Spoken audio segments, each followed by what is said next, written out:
So Jade constellations. Well, if you haven't played the quest yet, stop. Don't watch any further. Go play the quest first. Come back. It's gonna be riddled with spoilers if you couldn't already tell. Anyways, you're playing as Shadowstalker again as he goes to stop his sons from fighting to the death, and actually enlist the help of Excalibur Umbra, which raises a few questions for me. Like, I would like to know more about Umbra, like his mentality and all that, because the fact that he just outright goes with Stalker, like, yeah, sure, why not? I would like to know more as to why. Granted, I'm not necessarily opposed to it, I actually kind of like that. More so, I'm just happy we got more Umbra stuff, because we haven't gotten anything for him in forever at this point.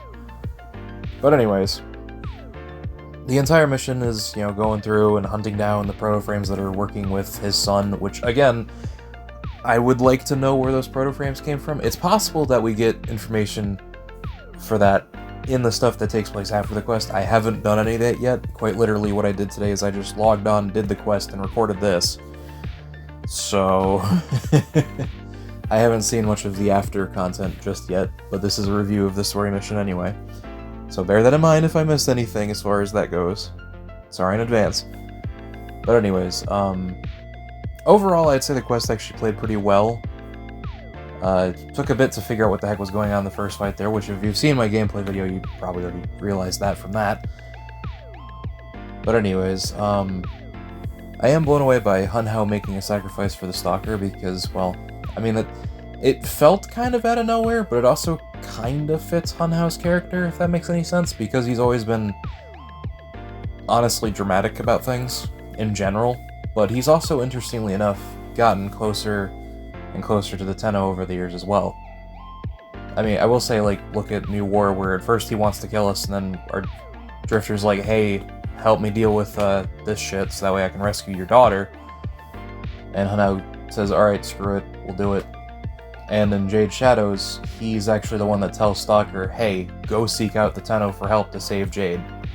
So, it has been kind of hinted at that he's getting closer to us. To be fair, I didn't think they were going to go full on, oh, he's, trying to save everything now. But I'm not opposed to that either. I'm also intrigued on what that means as far as the story goes, like where are we going to go from here, as far as that goes. Because I know that Lotus is going to want to do something about it. Not necessarily that Hun Hao's gone in the way that he was, but more so she's gonna have something to say about it, is what I mean, more in a more accurate sense.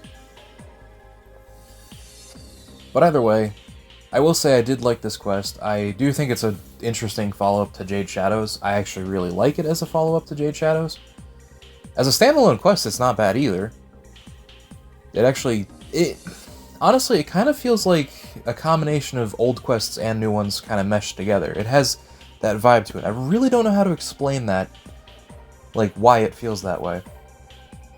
Maybe it's because of the fact that it bases most of its missions on missions that already exist. I mean, that could be a big part of it. I also did like that they changed up how the spy works for specifically this. I thought that was cool. I also like that for the Exterminate, rather than it just being, here's a list of enemies, go kill them all, it was, here's a batch here, deal with them, and then you move on a little bit, and it's like, here's another batch, deal with them. That was kind of nice. I always like when they get a little creative with mission types in the story missions, in general. It usually works to differentiate the gameplay and keep it fresh in that regard. I will say I am curious with that if that means that there's going to be new mission types that are following those type of missions. Maybe on Uranus Proxima, for all I know, because I haven't done anything with that yet, like I had mentioned. I guess I'll see on that front. But anyways, yeah. Overall, I liked the mission. I walked away with a lot less confusion than I did with Jade Shadows, if you recall that. And, yeah, I'm happy with it. So, thank you all for watching, and have a good one.